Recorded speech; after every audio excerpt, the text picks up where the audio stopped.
Howdy y'all, Christi here with Little Salty Homesteader. Welcome back to my YouTube channel. It is time for another weekly garden update. I'm here in front of my greenhouse because that's actually one of the updates that I want to tell you about. So I love this greenhouse. My husband and I built it in 2020 at our old place. Whenever we moved, we took it down, had it all the pieces on the patio for a few months, and then we put it back together so that I could use it for like seed starting and stuff at the beginning of the 2022 season. We moved in 2021, so it was ready for seed starting and all that in 2022, but when we put it back together, Christi, it's me, hi, I'm the problem. I did not level the ground correctly, and I kind of had to like dig a trench a bit for the bottom part of the wall to sit in for this wall right here, and I didn't make it straight, so now it doesn't square up, which means you can't really seal it, and it also means that sometimes creatures like to move in there, which is gross. So one day last week, I can't remember what day exactly, my husband Jake, my sweetie, my wonderful sweetie pie, he sent me a text and he was like, I think we should redo your greenhouse.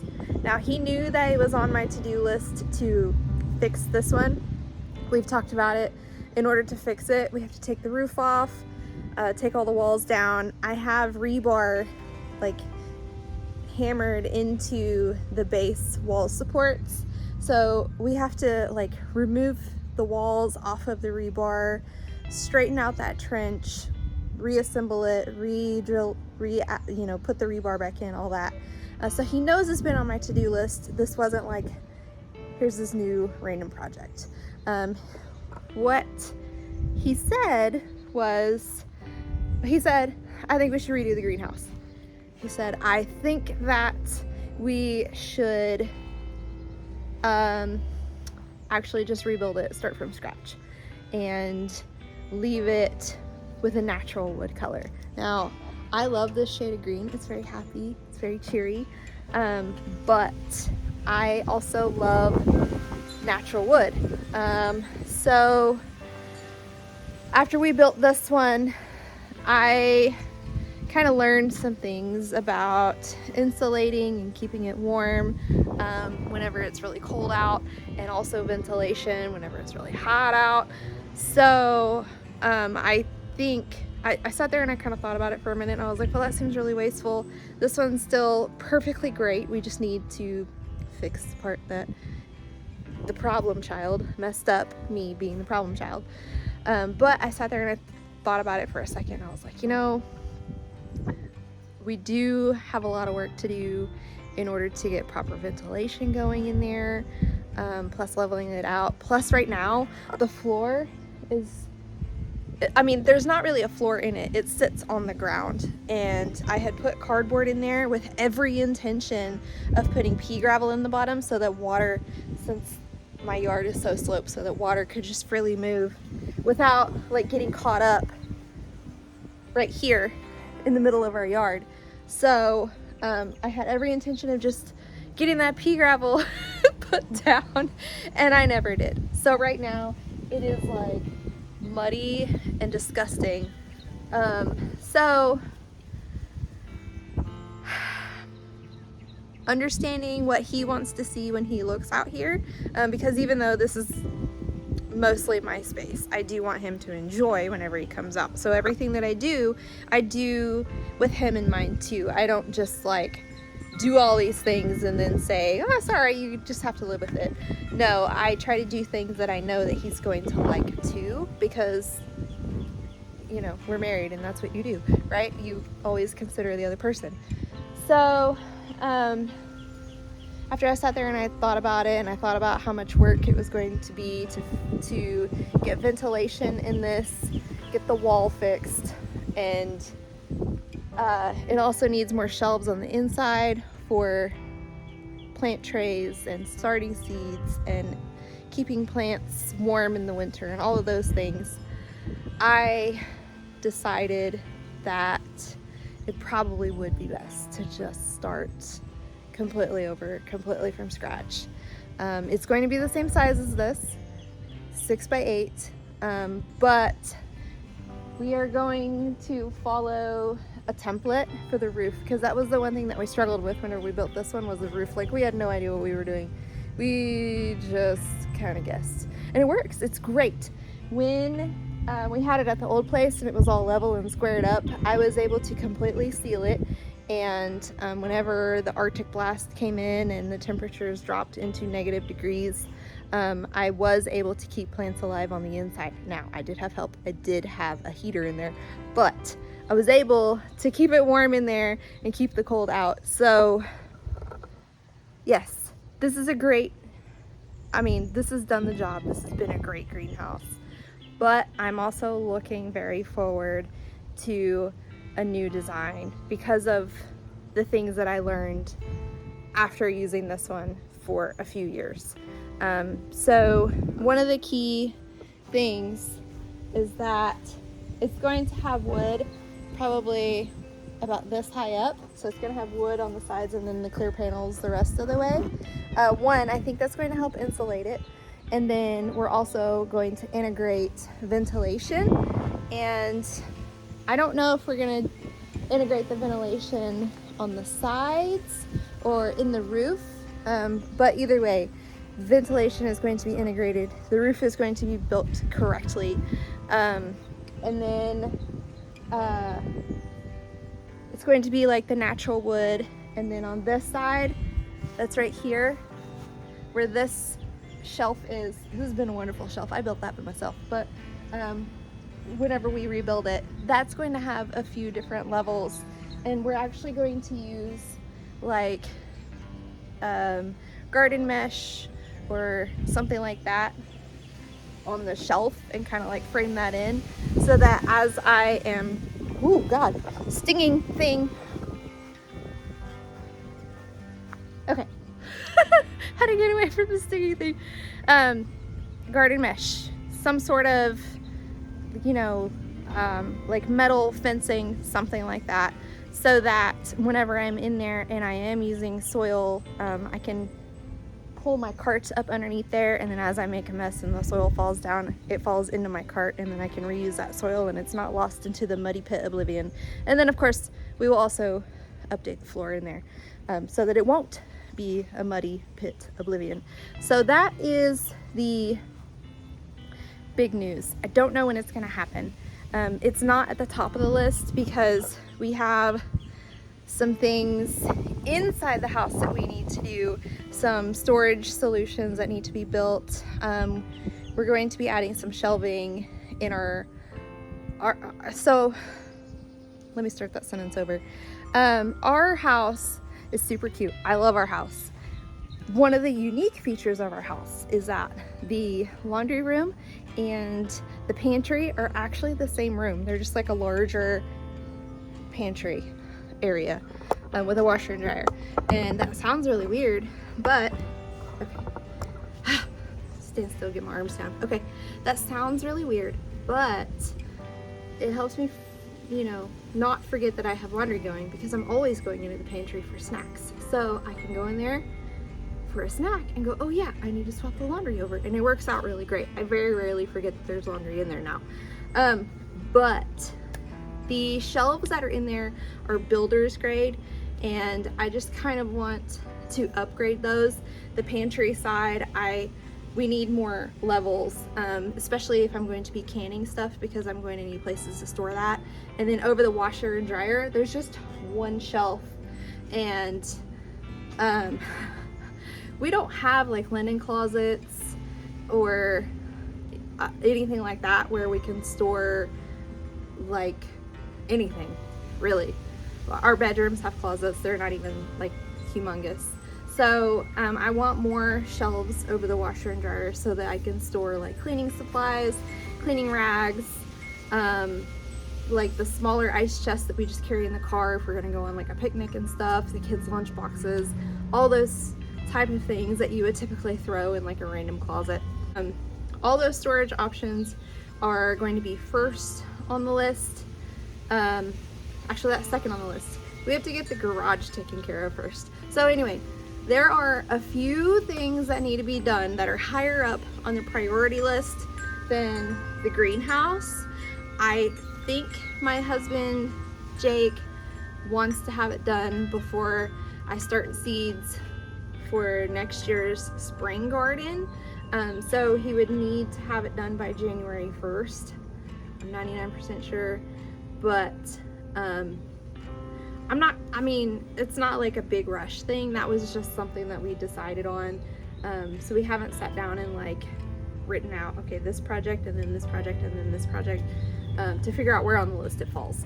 But that is something that is upcoming in the future at some point, and I'm really excited about that. I'm going to put some inspiration pictures here, wherever it goes.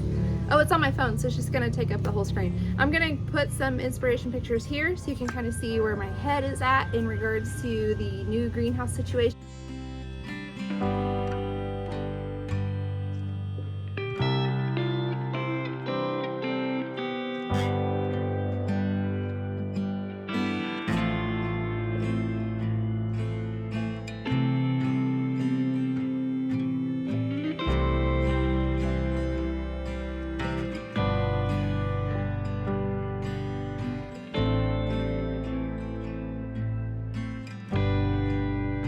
That is the biggest update for the garden for this week, but let's go ahead and walk around and take a look at how the rest of the garden is doing, because if you can kind of tell, things are getting fluffy. Okay, y'all. Look at this tomato patch. Okay, just stand here or sit here, whatever you guys are doing. If you're laying around on the couch, just hanging out at the end of the long day, just take a second and just absorb what craziness we have going on here with the tomato patch. The video that came out on Monday, I pruned the lower leaves off of a lot of these tomato plants. I don't think, well, I did kind of do this. Yeah, I did do this, Roma. So there's not any leaves that are like touching the soil directly now. As you can see, that right there is actually basil, that's not a tomato. So you can see that there's also starting to be like a ton of fruit set happening. So that's really, really exciting here. Check out this margalo plant. Oh, just kidding. Okay, check out the margalo plant here. Look at that. Insane. Okay. Walk through here, check out the cherry tomatoes. And then we're going to talk about a little bit of a pest issue that I am seeing here. So if you guys watched that video, you know that I accidentally chopped this Sakura tomato down right there. There's the base of it. Right there. There's the base. So I took the stem and I just stuck it in the soil, and I think it's going to come back. The stem feels pretty good. It's not like floppy or anything. It feels pretty firm. So I think I'm gonna be able to save it and probably get some fall Sakura cherry tomatoes. But the rest of these cherry tomatoes are looking so awesome. I have tomatoes everywhere and I am not mad about it, but I am starting to see some pest pressure. Now, one of the pests that I have been seeing is grasshoppers. I just kind of flick them when I see them. My friend Bill said that I'm savage, but that's okay. You know, I don't like the grasshoppers eating my plants. Then we have this evil olive here. These are fun. But the new issue that I have is actually spider mites. You can actually see them on this eggplant crawling along there. So spider mites. And so what I need to do is come out here with my water hose and my nozzle and just go to town with like high pressure water on here because they don't like that. I'll have to do it a few days in a row before they get the message and they move on out of here. I have not done it because every time I turn around there's rain in the forecast. So I'm like, okay, well I need to wait until it's dry. I think I can probably do it today after the sun goes down a little bit. I don't want to do it in the heat of the day. So this evening I'll come out and I'll just spray the ever-living tar out of all of the leaves in the entire tomato patch. This has spider mites. I mean, they're kind of starting to take over most of the tomato portion of the garden at this point. This plant still looks really good, but there's quite a bit of spider mite damage happening here. So that's the best course of action for that, is just high pressure water across all the leaves of all the plants. But overall, there is a ton of tomato fruit set happening. Let's see here. So we have Rolois, however we want to say that. This one I actually need to pull off because it has some sort of like, well, no, I'm just gonna let it go. Sart Roloi over here, and then we have Thorburns terracotta here. It's all one plant. It just kind of went wild. And then Italian heirloom. Y'all, I can't even like explain how big this tomato is. I can only show you. Okay, for reference, I have really giant hands. I could palm a basketball in 5th grade. So this isn't like little tiny dinky hands here. And, oh, sorry y'all. I hit my trellis there. This one is just about as massive. You can see spider mite damage happening over here too. Whenever you feel the leaves, they feel like they are like coated in sand. That's how you know spider mites are getting to your stuff. But whenever I come through, yeah, look, I don't know if you can see that. It's so tiny. They're crawling on the tomato right there. See that? So I'll come through with high pressure water this evening and just go to town on them. Japanese black truffle there.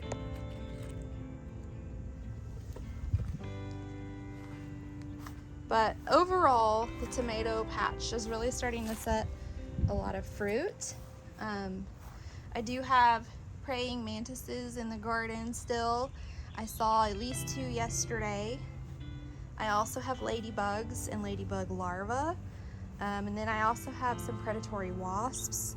So even though this looks like a hot mess, and there's spider mites and there's grasshoppers and there's a few caterpillars, this really densely planted, diverse growing space. But overall, this densely planted space is doing what I want it to do. The companion plants are being friendly with each other, drawing in good bugs, helping to repel some of the bad bugs. Really lovely marigolds. And the space is looking really lush, and I bring my husband out here at least once a week to take him on a tour because I'm just so proud of this space. I love it so much. It brings me so much joy, and it's so beautiful. But you guys see that little butterfly land on the marigold over there? Anywho, let's move on to these raised beds over here.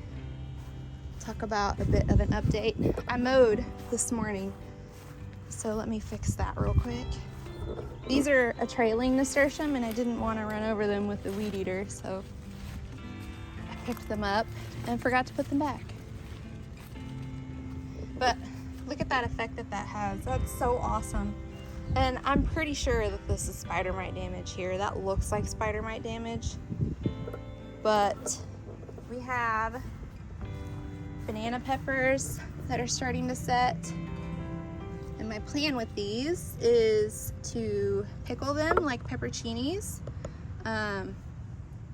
But banana peppers seem to be more prolific for me than the pepperoncinis because I have grown them in the past. So I just have 1, 2, 3, 4 banana pepper plants, and I'm just gonna go hog wild pickling these because we love pepperoncinis a lot on salads, on pizza, on all kinds of stuff. That looks kind of like white flies, maybe. Okay, so we're seeing more pest pressure here. This mound of chaos is actually radishes and cucumber and dill. So whenever I direct sowed this place in the garden, I put the cucumber in the middle, and then I put radishes and dill around it. Oops, sorry. The radishes and the dill are supposed to help repel like cucumber beetles and those type of things. So you can see the radish, they're getting really big. So the point with the radish is you're supposed to let them bolt and go to seed, because that has more insect repelling properties than just letting them grow on their own.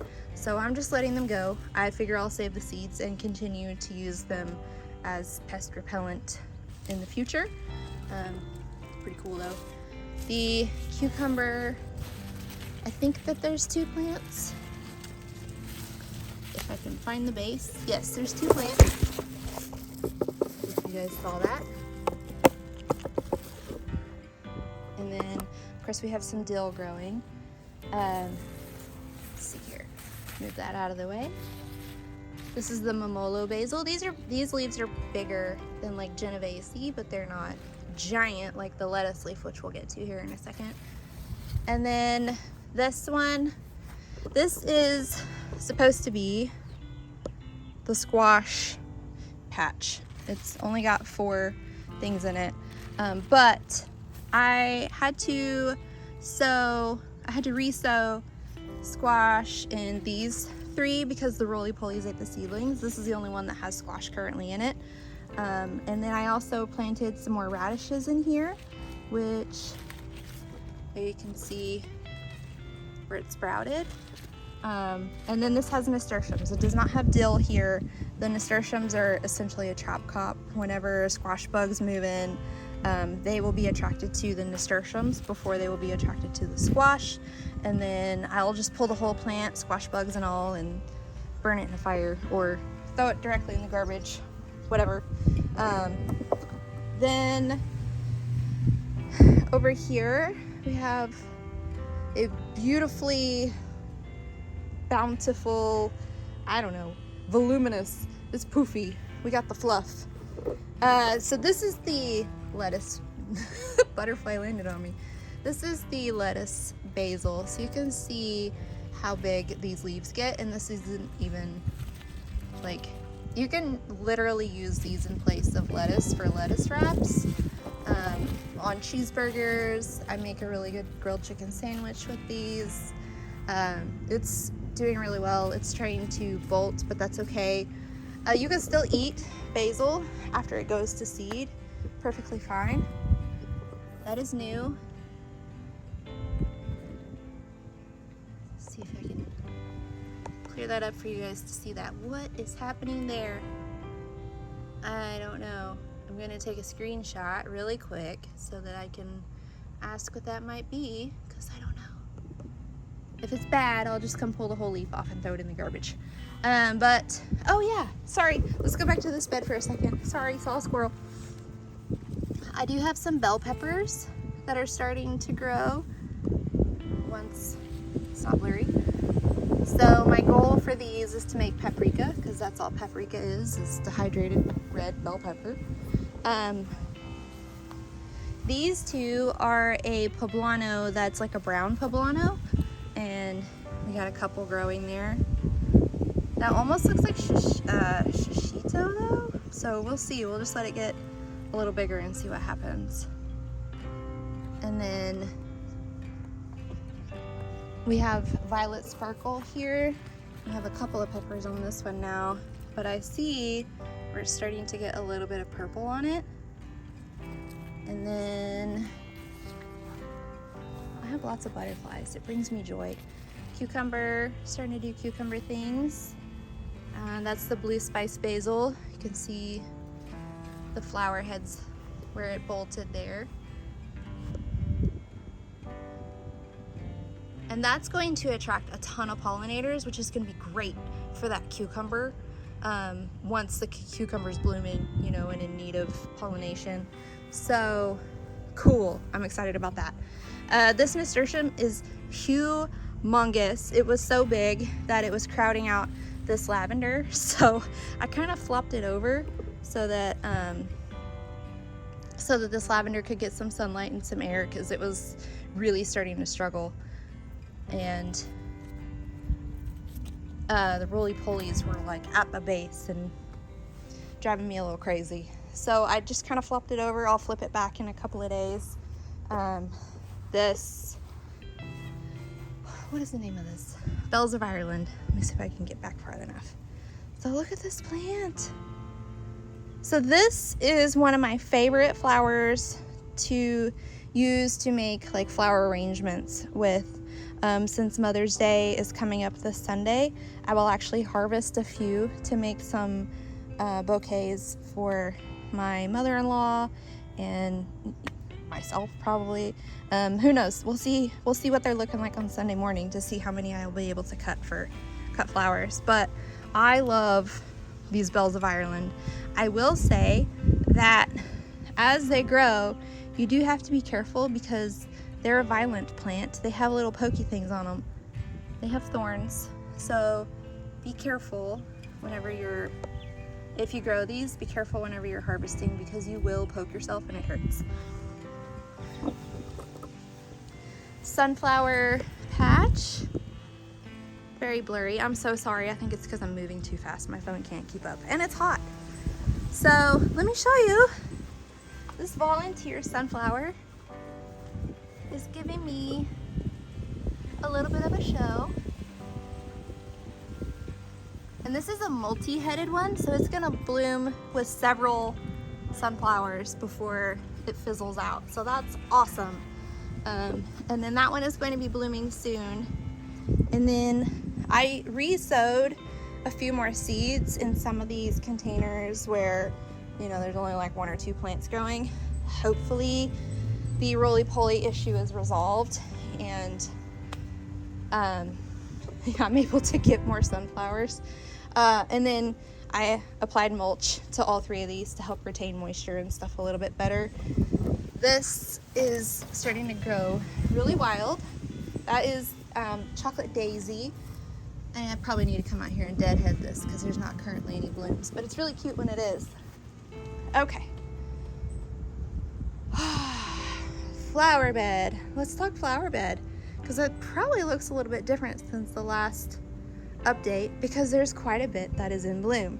Now, I did come through and prune this back. I cut off a lot of spent blooms, and the cool thing about snapdragons is they're cut and come again. So you cut it and you're gonna get 2 more growing off wherever you cut it at.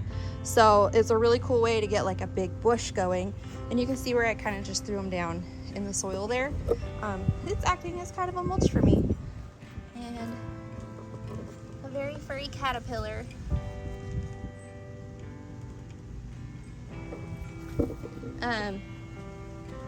We have several zinnias in bloom. We have the pink right there. This coral is so lovely. It's very happy. And we have this envy. We have, I think this might be Queen Lime Orange. The cilantro is still doing cilantro things. We have a red one here. And then we have this Coreopsis that's like going absolutely bananas. This is a plains Coreopsis. This is native to Texas. This is a perennial. So it's going to come back year after year and be bigger, and I'll probably hate it there and have to move it. But at least for now, I get kind of a bit of a thriller right there, right whenever I walk out the door. I get kind of a good view of something. The white ones are really starting to put on a little bit of a show. There's a few more blooms on there getting ready to open. Then this end, I think it's a little bit more shade, so it doesn't have quite as much happening with it, but I think it's going to help extend the life of these plants. We'll see. So we have snapdragons doing a little bit of snapdragon things, purple zinnia here. This amaranth I think it's the Hopi red dye. And this looks really cool in flower arrangements as well. You can get a lot of different texture and height going on with this. This is the Love Lies Bleeding. So you can see here, my salvia is trying to lay down on me. You can see here this Love Lies Bleeding, how it's kind of like flopped down as opposed to straight up in the air like this one. That is the way that that plant functions. That's what it's supposed to do. So it's doing the right things, and it looks really cool. It's kind of pouty. It's the emo in the amaranth world, if you will. And then I have one amaranth down there. The other one, the roly-poly killed. Roly-polies killed. So yeah, I think that's Queen Lime Orange. That's what that looks like. These are so cute. And then this Volunteer Sunflower looks like it's going to be blooming soon. All right, let's take a look at these green stalks up on this patio. Let me just step back because again, we need to take a minute to appreciate the lushness of this pepper green stalk. Now, keep in mind, there are 30 different pepper plants planted in here. There are also companion plants interplanted within this as well. So there is a nasturtium in this pocket, but there's also a pepper plant in this pocket. And so far, it has not impeded the productivity of any plants. Like, see, we have Hungarian wax here with this marigold. They're both coexisting. They're both producing. We have more Hungarian wax here. These are just so stinking pretty. I think these are petite orange or something. But just look at this. Still waiting on jalapenos. They're starting to reach like a really good size though. I'm just waiting. Gardening is weird, okay? Because I don't want it to be too hot that my tomatoes don't set, but I want it to be hot enough for my peppers to be spicy. So is there like a happy medium for that? Because the peppers you gotta stress out your peppers in order to make them hot. So I'm like, get hotter before I pick you. And then these up here are Buena Mulata. These are a purple cayenne type, as you can see here. They're so beautiful. My husband loves these. He will actually just straight up eat these every day once they start rolling in. He says the vitamin C helps keep him from getting sick. So, I mean, I'm sure he's right. I'm not doubting him at all. Then this green stalk, this is the hodgepodge one. It has some hot peppers on this side that gets some shade, and then it has chamomile here. I've been coming and plucking off the flower heads. I'm drying them inside. Hopefully we'll be able to get enough for at least 1 cup of tea. There's lots of dwarf okra, and I'm not entirely sure what that is. We'll let it grow a little bit more to see if we can identify it. But it's looking pretty good. Dwarf okra is growing. Those cucumbers are growing. This marigold is insanely tall. And then we have a Carolina Reaper, Aleppo, habanero, lemon habanero, and then another habanero. Last year I had a habanero planted on this side and it did really well. That's why I went ahead and planted peppers on this side, because I already knew that it was going to work out. This cherry rose jewel nasturtium is like going down the front of this green stalk, and it looks it looks so incredible. But it's looking really good. I'm really happy with this so far. We'll see how that dwarf okra does. Remember, that's just like an experiment for me this year. I like to do experiments because how else are you gonna figure out what works and what doesn't?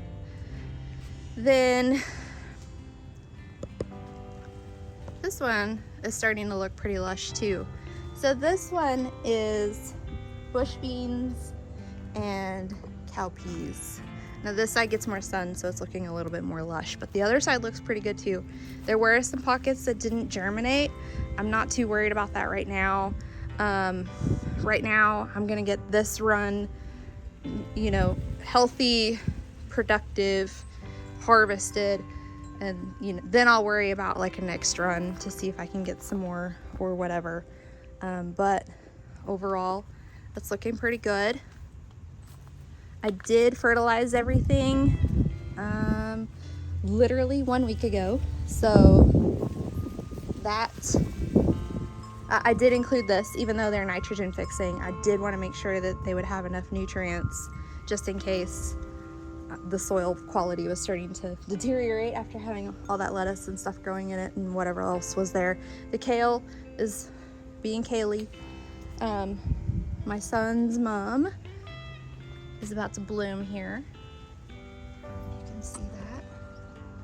And I think I'm gonna actually have to move it into a place where it might get more sun. I'm not 100% sure, but this lime tree is definitely moving down there by the aloe because something else is going there. We'll talk about that soon. But not really much has changed up here, still the same. I didn't realize these turned pink as they like fizzled out. That's really cool. This is the oak leaf hydrangea.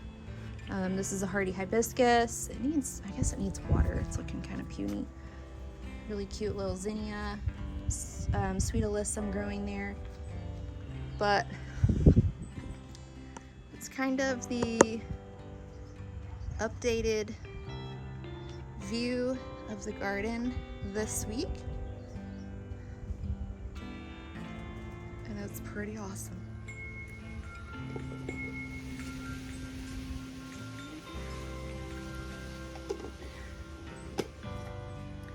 All right, but anyway, that is kind of the update. I'm really excited to see all the tomatoes and the peppers starting to do vegetable-y things. I'm really excited about the greenhouse project coming up. I'm really excited to see all the flowers starting to bloom. I mean, in just a week, a lot has grown exponentially since the last garden update. So